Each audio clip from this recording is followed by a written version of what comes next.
And with that, I'm going to share a poem written April 12th, 1994. That's right, it's called To Kurt. Why suicide? Someone else should have died. Someone's nodding their head. Totally! Someone else! Anyone else, please! Did you think ahead? Did you know the impacts of your being dead? You're selfish and dead. Because you put a bullet in your head! But in our hearts you will remain. But my feelings for you will never be the same. Our questions unanswered. The answers are gone. Never to be asked. Never to understand the uncomprehendable note you left behind. You said you loved us.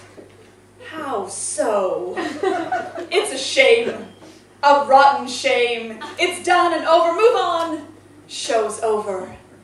Peace, love, empathy, I'm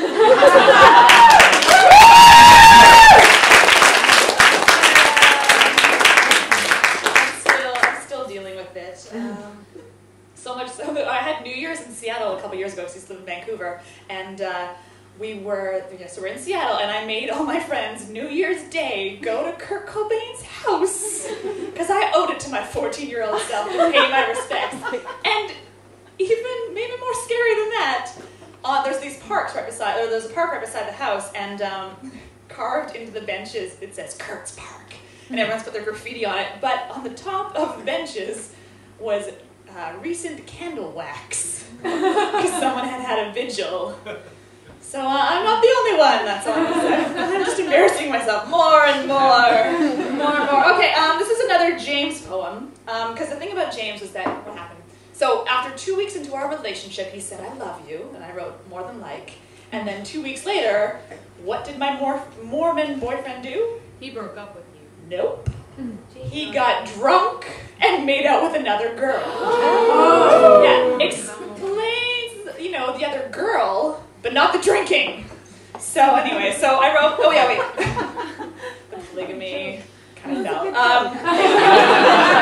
My setup wasn't the best, I've done better.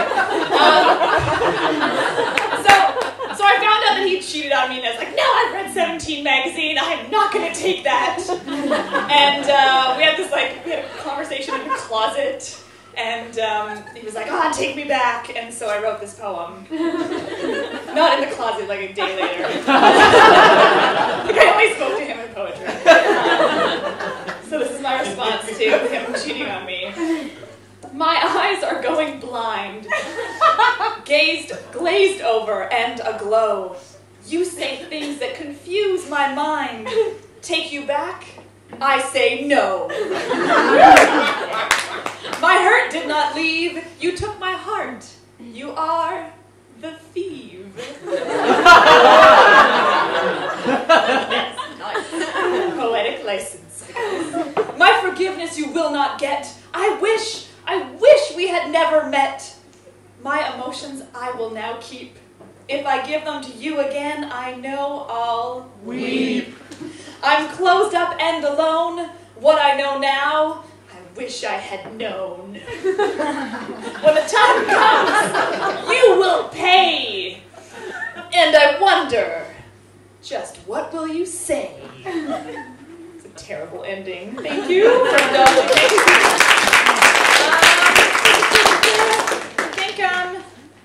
Okay, I'm going to read you one more of my shitty team poems. I'm going to bring the next reader to the stage. So speaking of political action, I wrote this. Wait, who read the poem? My mind is a sieve right now. Someone read a poem. Was it Tim? Yeah, about, to his entire high school or school and made fun of them. So slightly the same. I was in high school, and my art teacher had found my journal of poetry and was like, "You're really good. You should read this at the high school assembly." So this is a poem I read when I was 16, and it's about how much I hate my school. And it's entitled, with a lowercase u. Lost in a sea of disarrayed souls, complying to the norm, refusing to be swallowed, thrown into the fire. No, jumping into the flames, because upon a free will, a new routine will emerge. It is the ones without shackles, without blindfolds, that will make the stir of society. Each and every person on this planet was born with an air of idiosyncrasy and rarity. Thesaurus. Embrace yourself. Embrace others who differ from the norm. The progression of existence depends on change. Enlightenment came to those that questioned. Wow.